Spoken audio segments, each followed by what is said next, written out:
You're listening to the Served Up Show, a podcast that features inspiring beverage professionals and topic experts that share their passions through meaningful content.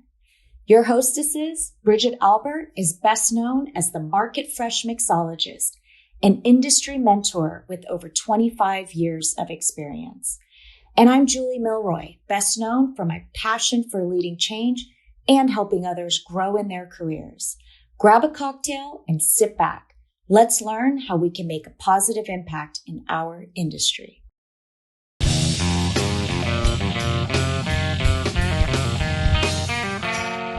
Hey y'all, it's Bridget here. I am really excited for our next guest, Tahiirah Habibi, a visionary leader in the world of wine and culture.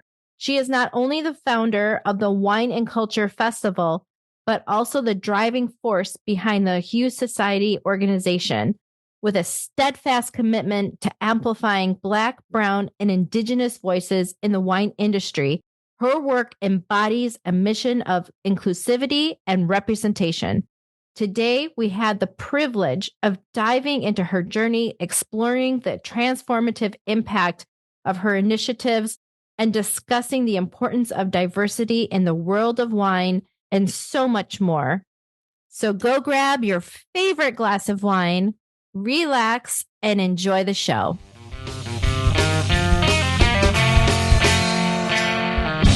Tahiirah, welcome to Served Up. I am so excited to have you on the show today. Thank you. This is exciting. Excited to be here. You are so welcome. Can you tell our listeners a bit about yourself? Where's your hometown? What was it like for you growing up? And, how did the Hue Society come to be? Loaded questions. So I grew up in Philadelphia. I studied wine. I started studying wine while I was working as a hostess in Philly at a restaurant that was offering wine classes. And I hadn't seen anybody that looked like me in the industry. I didn't even know, being a wine professional was a thing until, I started working at this restaurant, and the wine director for the overall restaurant group was a woman. And that was very intriguing to me. So I was like, oh, this actually might be something that I can do, because I had really been introduced to wine in college. And so I understood just from having leadership roles and being in the rooms with a lot of these upper, the vice provost and the president of the university, those kinds of things. And those receptions, they would serve wine. And so I went to Penn State, which is not the most minority driven school. So, being there, there's always this thing of, carrying a culture on your back. Every Black person experiences it, whether they want to address it or not. And so I've always been very community oriented. So, when I was in college, the idea of me like acting a fool or grimacing or, at wine, I saw how people respected you when you, knew a little bit about it. So fast forward to this opportunity, it's like, okay, well, I can take these classes and kind of see where it goes. And, it was mostly because there was a void that intrigued me the most, more so than like, oh my God, I'm so in love with wine. I can't wait to drink it every single day of my life. It was more like, oh, I can see how powerful this space is. When the opportunity came up for me to take these classes, I felt like it was an opportunity, not just for me, but for my community. I come from North Philadelphia. At the time, it's being very gentrified now, but at the time, it wasn't the most socially, economically enhanced place. And so, you have people worried about paying their bills, not worried about what wine to select for dinner. So I didn't grow up with it. Nobody I knew grew up with it. It wasn't a thing. I didn't start drinking wine until college, during those kind of interactions. And I saw how much power was in it. I saw that the bar was pretty low for, a Black or a brown person, because all I ever saw in it was white men. So I never felt like it applied to me, or that it was anything worth kind of pursuing until, I saw that the wine director was a woman and something just clicked. And then I was like, well, let me do some research. And, from there, I was like, okay, I see that this space is constructed in a very specific way. Again, we're talking about 2000. I started studying in 2009. By the time I finished, it was 2011. So you're talking about this time period in which you have this organization. CMS was very prominent. You couldn't do anything in the wine industry without CMS. It just was not happening. And I saw 0 Black people there. And I saw very little women. And so I knew that the 4 stages through the courses. And I had discovered there was I think at the time, a few Black men had become wine masters through the quarter masters, but there were no Black women. And to this day, there are still no Black women. And so that was me being ambitious. I was like, oh, I'm gonna be the first Black woman, master som. And so that was my drive for a long time. I need to be the first. I need to be able to bring this back. And I knew I had to gain some credibility in order to do that. I knew what I was walking into. I knew it wasn't a very welcoming space. I knew that I was a fish out of water. I knew it was going to be challenging because it wasn't normalized. And I had to be the best. If I was going to do it, I knew I went into it with the mindset I have to be the best, which at the time, for me in my head, was being a master som. And so I think there was 11 women. I remember when I was doing that research, those numbers in my head, I'm like, this makes no sense. There has to be a better way to do this. And so I kind of jumped into both feet in from there. I started studying then, and I just kept going. It's really, really amazing. Can you take our listeners from that point to how you created and founded the Hue Society? Yeah. So when I finished my levels at the Wine School of Philadelphia, I woke up one morning and I was like, all right, well, I feel like I've done everything I can do here. And so I flipped a coin and I was like, it's time to go build this career. So where are we going? I, at the time, didn't have any obligations. I didn't have a car note. No, I was free. It was just this sense of freedom. And so I flipped a coin. Florida won. So I was either going to go to Florida or I was going to go to California. Florida won. So 2 weeks later, I moved to Miami, packed all of my stuff up, moved to Miami, didn't have anywhere to live when I got there.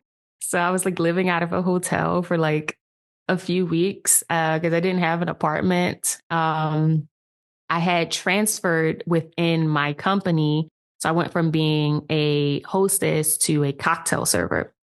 And I was still studying. I had this level of determination that was just, I was so focused and I was still studying. So, I used to I made flashcards. I had hundreds of flashcards because I was studying through the Wine Bible, which I had read multiple times at this point. And just completely negating all the education that I had gotten from the Wine School of Philadelphia, not because it wasn't good, because if you know anything about the Wine School of Philadelphia, they write a lot of the courses for a lot of these other places. It's a really great school. But I didn't know that at the time. My head was all CMS. I was like, this is the only way. This is the only way people are going to take me seriously. I have to get this done. And so I was studying for my test. So when I got to Miami, I had moved in June and my test was in September. And the testing, it goes through, you have to pay for everything yourself. There's no, especially then, so I had to pay for a flight. They didn't have any local tests. And I was trying to get this done as fast as possible so that I could move to the next level. And so September was the test. It was in New York. So I had to book my own flight, my own hotel, and the first level of the CMS test is 2 days. I think it's still 2 days. I don't know if that's still the case. And so I move. I get to New York, hotel, the whole nine. I'm super excited, but I am nervous as all get out. I don't think I've ever been that nervous in my life because it was literally walking into a new world where I had no footing, no experience, no anything. And all the studying in the world cannot prepare you for those kind of social interactions. it's terrifying. So when you walk into this room in college, I'd been used to, it just becomes a point where you get used to being the only Black student in the room. And a lot of Black kids that go to predominantly white schools will tell you that. Like, there's a lot of times where you are the only kid, Black kid, or a kid of color, whatever. But in this class, I was like, I don't know if this is it. And so, I went and I took the test, but there was 4 instructors and they made it very clear. It went downhill for me very fast because the air of it was just very, very unwelcoming. And it was just like a foot on your neck kind of feeling, like this is where you are and this is where you're going to stay kind of thing. That's horrible, by the way. It is. And I felt like it was a tactic then. I think that they've gotten a lot better now, to be fair. But then it was a tactic, right? That the intimidation, that inferiority, it was a tactic and they used it. And so one of the things that they said, if you want to talk to us, if you have a question, and I'm not going to go too deep into this story because I've told this story multiple times and I feel like I'm past this point. Yes. We all are at this point. But basically, they made it clear, like, if you wanted to address them or talk to them, you had to call them master. And when they first said it, I kind of was like looking around the room, like, I know they're not talking to me because, not from nothing. I am still from Philly and it does pop out. And so I was like, they're not, there's no way they would think. And so, that kind of like made me feel like I was shrinking. And then I was like, you got to get over this. And, you have a question. If you want to pass this test, you need to ask your question. And so I raised my hand and sure enough, they said I had to call them master. And I said, I know you're not telling my Black ass that I got to call you master right now. Like, do you know how tone deaf that is? Like, and like, it's funny now because it's so ridiculous, like, that you're that caught up in your own level of superiority that you can't see how inhumane it would be to have that kind of rhetoric or to enforce that kind of rhetoric blindly. Right. Like, you can clearly see that I'm Black and you can't see that that is like completely inappropriate. So from that point, my thoughts and my dreams with CMS died in that instant. When I tell you, like, it was like a full on out of body experience. And I just put my hand back down and asked a question and didn't say a word the rest of that test. And like I said, it's 2 days. And so, I kind of just went home. I cried in my pillow. And at that time, it was a different, I would say, like, less healed version of myself. And I felt like I had to suck it up and go past this test. Like, if that happened to me today, I'd be like, man, fuck y'all, and just get up and walk out. Like, Right. But then, I was still being led by my fear. And so I went back, I took the test, I passed it, and I cried after that too. But I never told a single soul about that for 11 years. Nothing. Like, I literally lived in this paralyzing almost fear of anybody finding out about that situation, because I had also internalized it as like, it was my fault. Like, I failed, right? Even though I passed the test and all of these things, I had felt like I failed because I didn't complete my task or my goal. And so, I had that part of the certification at the level 1, and I ended up going back to Miami, and I was just like, I cried for a few days after that because I just was like, God, I've been so focused on this. I didn't have a plan B. Like, in my head, there was no plan B. There was no backup. There was no because I knew I was going to pass, because if not for nothing, if I'm not anything, I'm a really good song, right? I know my shit. So I was just like, okay, well, got to figure this out. Like, what you going to do now? And that was in September. So, I continued to work as a cocktail server, which was another level of degradation that I had never experienced. Like, being a cocktail server in Miami, it's another level. And so I was, again, culture shocked because, I'm coming from Philadelphia, where everything in Philadelphia is about service and, the food. And there's so many restaurants that are so authentic. And like the food scene there is very different, right? That's where I got my training, the idea of like customer service. But in Miami, everything is money driven. And so that was very strange for me. And again, like culture shock. And I felt like I was whirling. Like I had this experience. I had just moved here. Like I wasn't able to like get my footing. And so that created this person that was having like this, that became a shell of herself. So I wouldn't become too ambitious after that. I would keep my head down because I had this thing hanging over my head. And if anybody found out, that was it for me. I didn't make too much noise. And so when December came around, I ended up getting a call to go interview to open the St. Regis. And this is my first wine job. Amazing.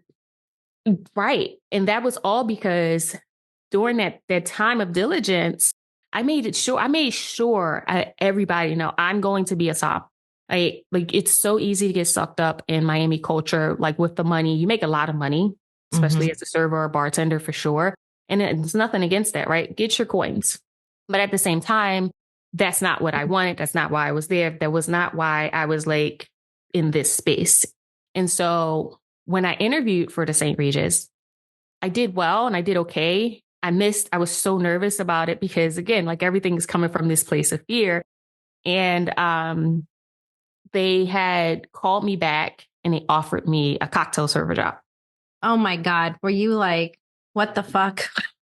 I said, it was an immediate no for it. I said, oh no, baby. Yeah. Like I already have a cocktail job and I'm not going to come. That job was a little bit more free. The St. Regis is very structured, very, right. Up. It's like a Ritz-Carlton of the world or like the Fountain Blues and all of that. Yeah. Yeah. Like I was like, if I'm going to be a cocktail server, at least I'm going to have some be fun and have some freedom like this.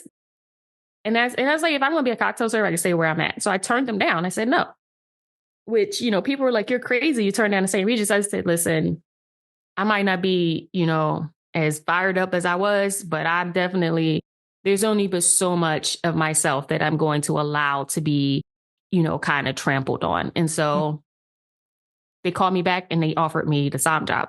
So that was my first job. That's how I ended up opening the St. Regis. So, you fast forward, I had a number of traumatic experiences working at the St. Regis because people were not used to seeing a Black woman on the floor. It just wasn't, especially in a luxury space, especially in that space. There was not their thing. It was, and they felt like, and they made it very clear and very vocal about the fact that they didn't trust me. I couldn't even get the words out of my mouth half of the time when I would get called to the table. They didn't trust me. They would quiz me. I got sent away from tables like immediately. I got called names in like different languages or like laughed at. I got tipped $100 one time to go away from a table, which, people were like, oh, it's $100. It's like, no, that's actually really degrading. I've had people take bottles out of my hands and you just like all of these things that I was processing, and I dealt with it because I felt like this was what I had to go through in order to work to build this career. I felt like that was it. These are your dues, right? You have to pay your dues. You have to go through these things outside of the fact that they're dehumanizing. And there was nobody around me that I could process with or that I could talk to that understood what I was doing or what I was going through. I didn't know any other Black people at the time. I didn't have anybody around me, in this space. There were other women and, we could process together, but that's still a completely different situation because they still weren't, having this shared experience with me. And so it was really hard for a long time, trying to figure out what they look like. And I felt very unprotected. And this is when I learned like HR is not for workers. It is absolutely for, the systems. And so, right. There are a lot of like things that weren't okay that were happening there. But at the same time, I think what people overlook a lot of times with being the first to do something, right? I think there was this thing that came out a few years ago, and I hadn't even thought about it because I was so engulfed in like trying to survive every day. But there's a couple different Black Psalms and Psalms of color in Miami now. And there was this thing that came out. I was like, for a long time, I was probably the only Black Psalm in Miami. Which is a huge city. And it was just like the thing about being the first is it's a road that hasn't been traveled. And so all the rocks, all the dirt, all the gravel, all of that's under your nails and tearing your feet up as you kind of go through it. But at the same time, I got this incredible wine education, right? And that's why I didn't leave for a long time, because I was getting this incredible wine experience. I was building my resume. I was making these connections with the people who eventually, sometimes you have to win people over. And I'm not saying that that's the way to go, because I would never do that now. But at the time in survival, that's what I felt like I had to do. And so, build these relationships and everybody knew who I was because I was the Black girl. I was the Psalm, right? Like there were lots of instances of, just situations where you feel like, I don't know how much more of this I can take. And then when it got to the point where I legitimately hated waking up every day, I was like, yeah, it's time for me. It's time for me to go, because imagine fighting for your life every day. And people don't look at it like that, but you had to think about psychological safety. Like you don't feel safe. And then you always feel like you're on eggshells, not only, going to see a table, but also going into work.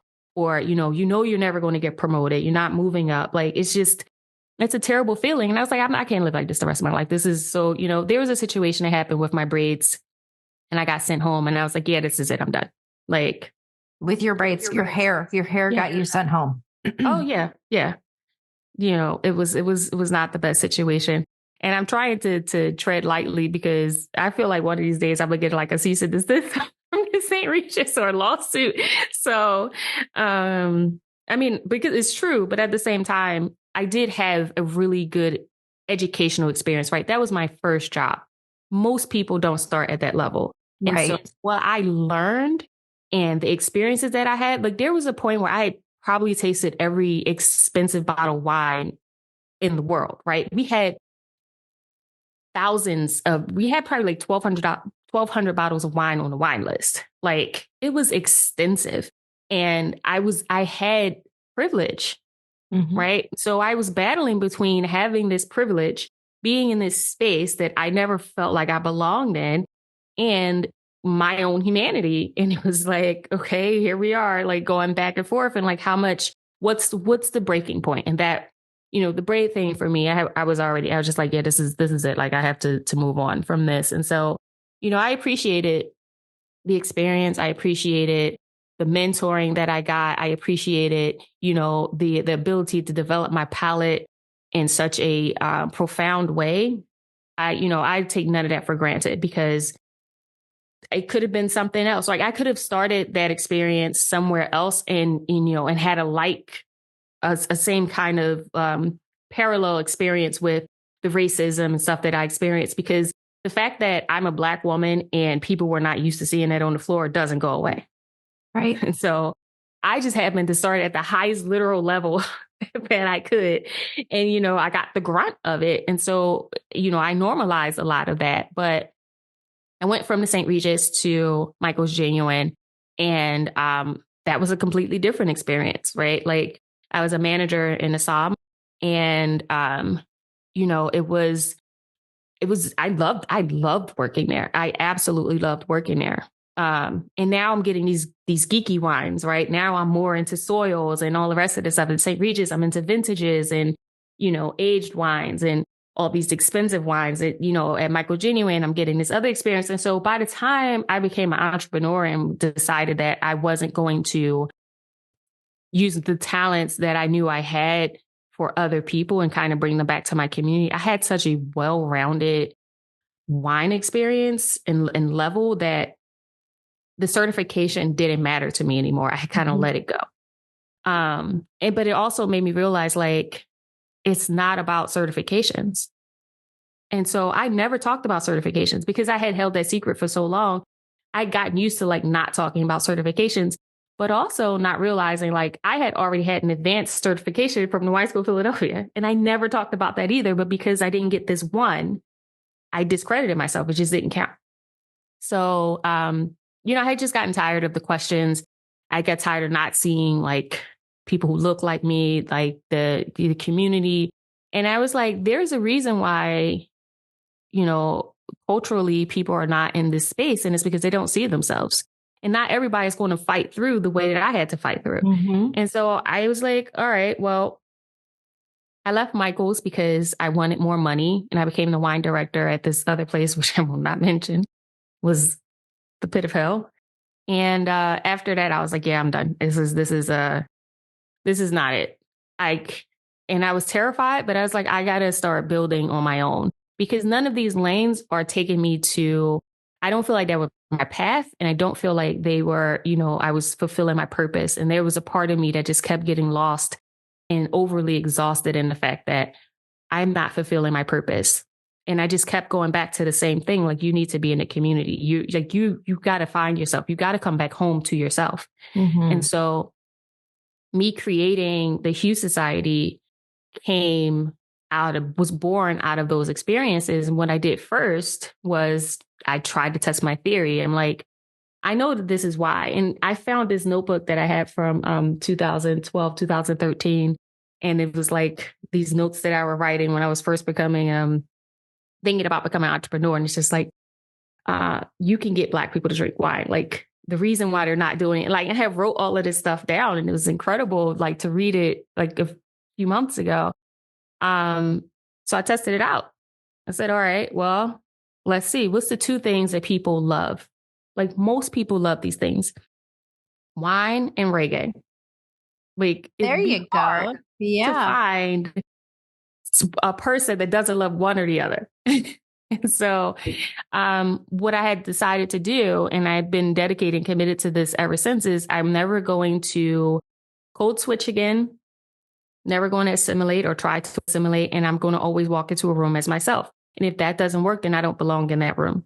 And so I was like, I'm going to create this space where everybody can feel like that. Like, and it was the most freeing thing I've ever done.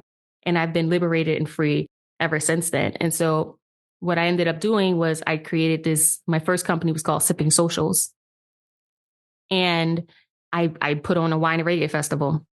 3,000 people showed up. It was all over the place. 3,000 people showed up. You'd never thrown a festival ever. No. Can we just pause for just 1 second? That's not a small thing. No, but I wasn't prepared for it. And so they tore my ass up. It was a mess. It was a disaster in a lot of ways, but but I also was like, all right, I got, like, this is it. I know this is what was missing. Cool. Let's do it. So, you know, I took a week because I was definitely mourning the fact that, I mean, they were tearing me up. This is before like canceled. I got canceled. Like, I had a space for 1,000 people. So when I tell you, like, the line was down the street and around the corner, like, I had made $30K off of this festival selling tickets for $5. What? Yes. And I had to refund a lot of it because I felt bad. And so instead of, you know, I didn't have any business savvy. I'd never been an entrepreneur before. I didn't have a mentor. Like, everything I learned, I was learning as I go. And so, yeah, I made a lot of mistakes. But yeah, the Wine Reggae Festival was a huge success. But that was all that I needed, was to see, like, this works. And so that was in 2015. I ended up getting pregnant the next year. I did a couple more events. I did the festival again, you know, all of that stuff. But once I got pregnant, I was like, yeah, it's time to leave Miami. That's it. So when I decided to leave Miami, I moved to Atlanta.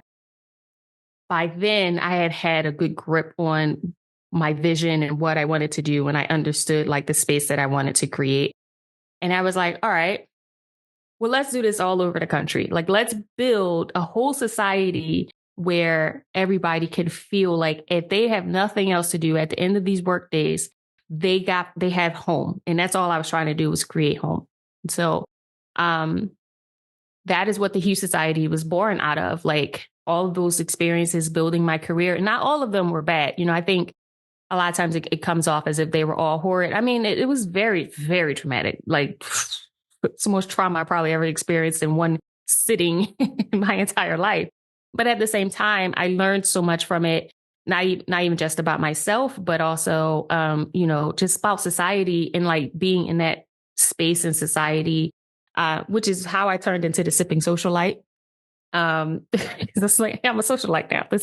I'm going to make myself a socialite. Like, I come from the ruins of everything, the antithesis of everything that's supposed to be. And so here I'm going to make myself a socialite. And, the Hue Society, the name came from, it's a double entendre. It came from, the hues of wine and the hues of, our skin tones. But initially I got the idea, like it clicked. One day I was listening to Jay-Z. Jay-Z's like the GOAT for me, not even just in rap, but just like the way he moves. And so it was 444. And, he was like, was better than 1 billionaire too, especially if the same hue as you. And I'm like, yes, the same hue. Like, this is what I'm talking. This is what I was trying to get to. And so that's where the Hue Society came from. So the goal was to, build across the US. And since then you've done, just some incredible things. You haven't quit. Obviously being the first, I think is the hardest place to be. I think a lot of people see it as, well, you have an open canvas, right? You can do whatever you want. And that's not true. It's absolutely not true. No. You have to learn all the lessons, all the mistakes, and take all the crap, right? That comes with it. So it's incredible, absolutely incredible what you've built. Can we talk a bit about the Wine and Culture Festival? Yeah. So it's always the same ground for me. It's what exists, and does what exists make sense for who I am or or for the community that I'm trying to consistently build? Is it safe? Not physically all the time, but psychologically. Is this a place where you can go and be yourself, or are there adjustments being required? Are you consistently having to sacrifice parts of yourself to be accepted? And none of these festivals did that, answer those questions correctly for me. And so I said, well, I always do. I build my own. I make my own. I just very much been on this, fuck it, I'll do it myself kind of thing. Probably since I was a little girl. And it's weird because that was never celebrated until recently. The fuck it, I'll kind of like, I'll do it myself. Like, y'all do your thing. I'm not knocking you, knock yourself out, but I'm going to go do this over here. And if I'm by myself or with one or two other people, I'm happy there, but at least I'm being myself, and it's not a transactional, like, parts of my humanity for your acceptance into this space. And so the Wine and Culture Festival was, again, born out of just being able to, we deserve luxury experiences as ourselves. And a lot of times these luxury experiences come at a cost to us. And I just felt like we can build something, we can create a festival, we can do these things. One, where we are amplifying and highlighting Black brands, which, was when I started the Hue Society, was the main focus. And then I, kind of shifted and started focusing on consumers.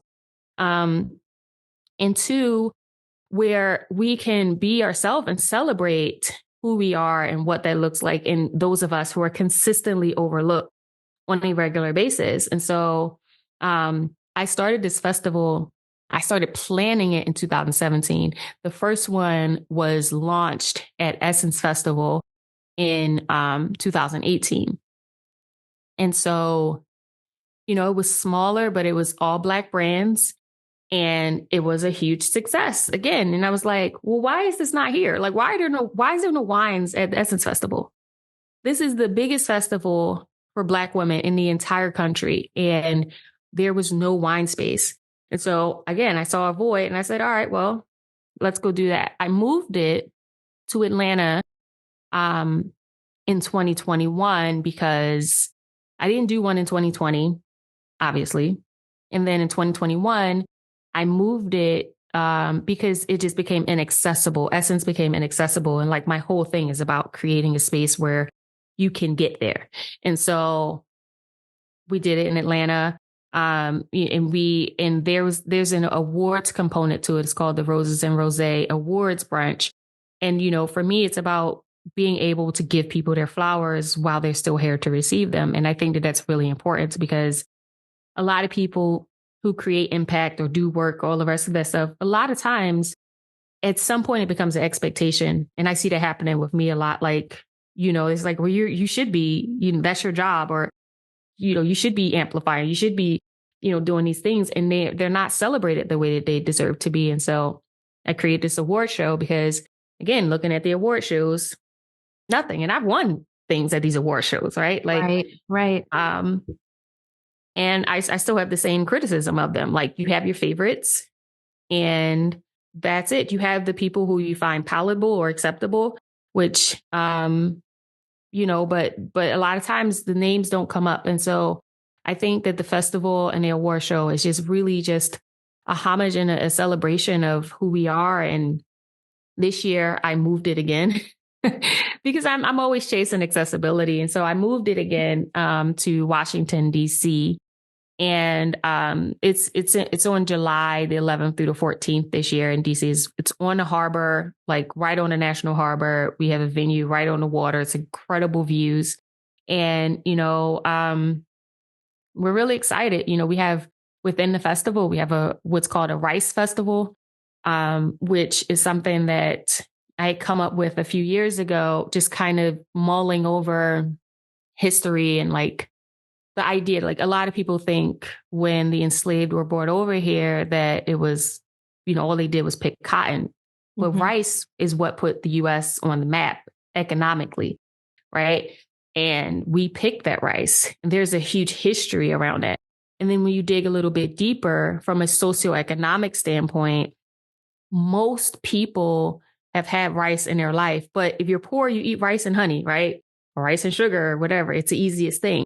And when you're rich, you eat delicacies of rice and, sushi and, all of these kinds of things. I'm not saying you have to be rich to eat sushi, but you get what I'm saying. I get what you're saying.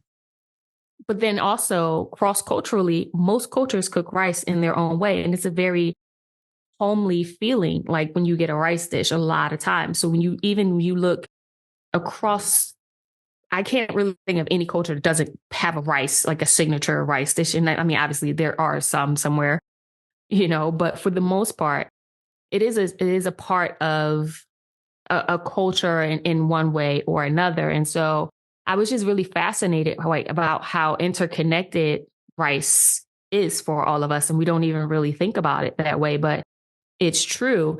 And, you can go into the nuance of even just Black culture. You have jollof rice, you have, rice and beans, you have New Orleans rice, you have rice and peas. Like there's so many different ways just in that nuance of its own. And so we started inviting chefs to come in and cook culturally rich rice dishes. And so they come in, they cook their dishes, and this is like across the board. It doesn't matter what you are, Black, white, whatever. The dishes, Asian, all of it, right? And I was like, okay, what never really happens? We never really pair our food with high-end wines.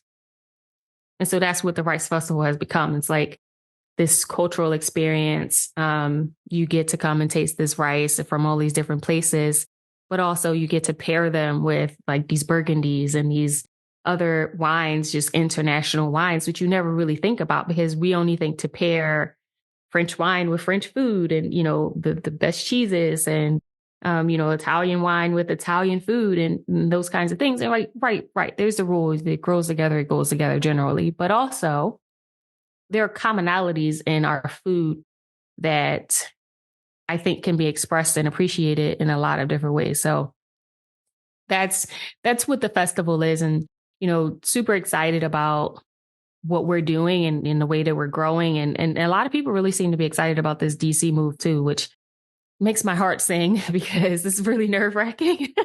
I can't even imagine. But, DC is one of those places that, man, there's something for everyone in DC. It is very diverse with its culinary scene, for sure. And so I think that you really picked that magic location to bring everything together. And I love what you're doing. Just with rice is such a simple ingredient, but how it is so versatile. It can turn into something so rich and delicious just by whatever you're adding to it, whether it's one or two ingredients. It completely changes, its original self. Yeah. It's beautiful. Really neat. Can you tell our listeners what they could expect at the festival? Like, can you talk a bit about the tastings or any social events that you have? Yeah. So we have 2 days of educational opportunities in the mornings. So we have seminars, master classes. We have a wine and hip hop class that's happening. It's going to take you through terroir, but also like rap lyrics and all that kind of stuff with Jermaine Stone, who just got nominated for an Emmy yesterday for Street Psalms. Once that ends at night on Friday, we have what's called the family picnic, which, you come into the festival, you pay one price and you can taste until your heart is content. But don't get kicked out because that's the thing too. But the Friday thing is the family picnic. And so, we'll have charcuterie boards, like little cute charcuterie boards and all those kinds of things. And the theme this year is origins, which I'm really excited about because, it kind of goes back to what we were talking about earlier about being the first and what it feels and looks like to build, whether you're building yourself or you're building a space or, a festival or those kinds of things. And so we've been able to manifest this theme throughout the festival. So, even with the seminars, like we have the first Black woman to open a tasting room in the US coming to the festival. We're going to do a fireside chat with her. We have McBride sisters coming as a part of the festival, as the first sisters to kind of do what they're doing. We're doing a DJ battle on that Friday with, origins of music. So a lot of people don't understand what's a sample and what's not a sample. You think these are like original songs, like, no. So we'll play the original songs and then the samples are kind of just like going back and forth with that. So, we stretched it there. Rice is a origin.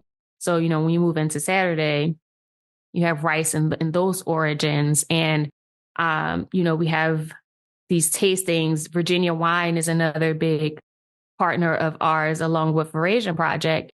And, the origins there of Virginia wine is very historical. And so being able to come in and taste through the Virginia wines. And we have a ton of like wines. We have different, it's not just wine though. We have, we'll have beer. We will also have alcohol. And we try to keep the ecosystem. It's not exclusive to anybody. It's very inclusive. But, a good part of this is being able to amplify brands that don't normally have a home in these places. And so super excited about, and we also have a guest that I'm working on and I'm like this close to it, but you can't announce who it is yet, but it's going to be a pretty big deal once that gets finalized. But she's coming. I'm claiming it. I'm speaking to manifesting it. And then Sunday, we have our brunch, our awards brunch that I was speaking about, the Rose and Rose Awards brunch. And then we end it with this party that is just out of this world. It's fashion, it's wine, it's food, it's sweets. It's a rose lounge and it's aesthetically beautiful and just like everybody comes, like it cracks me up every time because everybody comes in like their best for this event. And it's usually like these beautiful variations of pinks and reds and, all of that kind of stuff that you see there. So it's just such a really good, authentic time and a wonderful weekend. I would tell you to hydrate though, because that's, that's always that's my only warning is to make sure you stay hydrated. Cause I've never drank anybody under the table. People drink themselves under a table, but it's not one of those raunchy, out of control kind of things. It's like all of these wines and you're just having such a good time. You're sweating and you're dancing because the music is very authentic, right? Like we're playing R&B and hip hop and music that, everything here is a cultural expression. Like it's all Black centered. It's not Black exclusive, but it is Black centered. And so if you like Black culture, this is what it is. But being able to experience it through our lens, with the art and the music and the food and all of that stuff. And so I'm really proud of this festival. It's a struggle though. I mean, I won't pretend like it's very difficult to put on every year because we rarely get the funding that we need, which, it kind of takes you to a place where you're like, well, what exactly do we have to do here? Like, we show you the numbers, it's like begging every year. We're begging and pleading for people to sponsor it. And I have to keep it at a certain level because, like I said, I think that we deserve luxury experiences. And so I'm not going to reduce that. So whatever I have to do to figure that out, I usually figure it out. But I just don't feel like getting partners and sponsors should be this hard. And I think that this year has been the hardest because whenever something is getting cut off, it's always the quote unquote DEI programs. They always go first.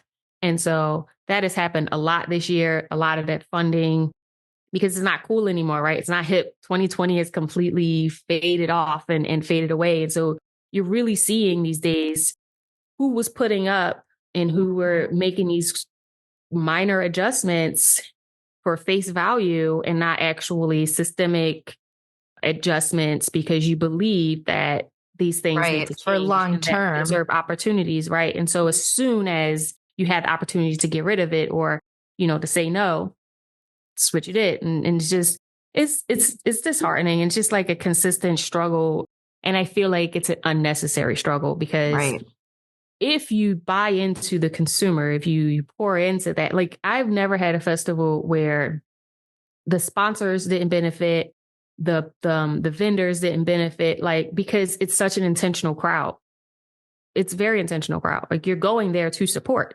When you're having a good time, you're going to pay attention to all of the things around you that are helping you have this good time. And people are remiss in like supporting that, right? You just think, there's still this thing that like Black people don't drink wine or Black people don't drink high-end wines or they don't know how to, that's still a thing. And so, while I love the festival, it is an absolute labor of love and it's very difficult. So things are always up in the air, unfortunately. So if we have anyone that's listening, that's with a wine company, a spirit company, a beer company, or just has some cash in their pocket, right? That wants to sponsor this incredible festival, how do they find you? So my direct contact is my name, Tahiirah, at the Hue Society. But there's info at wineandculturefest.com. There's always that email. We also have social media pages, Wine and Culture Fest page. There's the Hue Society page, which, they're linked basically. And if you're trying to get in touch with me, my IG is Sipping Socialite. And so, I think I think that wine is a connector. And so having a sponsor doesn't necessarily have to be about wine. I think you can have a glass of wine and talk about anything. And so, we realized that with our speaker series. So I'm really excited about digging into the community and amplifying some voices there that don't even have anything to do with wine, right? It's a cultural festival too. So it's about your mental health. What other kind of value adds can we pour into each other with? I want to just thank you so much for coming on Served Up. I would love to have you on again. I feel like we're really just scratching the surface. This time has flown by so fast. But I want to, thank you for coming on. I think you are an incredible human being and you're really out there doing good work on behalf of all of us, really. I mean, just creating spaces that are safe, that are celebratory, and that are fun, for God's sake. Yeah. Well. You took the lumps to be where you're at. It's a beautiful story. I hope that you write a memoir sometime soon because I will read it and promote the hell out of it. But on behalf of Served Up, I just want to wish you some great health and a lot of peace. Thank you so much for being on our show. Thank you so much for having me. This was wonderful. Thanks for listening. Served Up is brought to you by Southern Glazers Wine and Spirits. Produced by Zunu.online. Music by We Kill the Lion can be found on Spotify. Make sure to subscribe to be notified of future Served Up episodes. Cheers!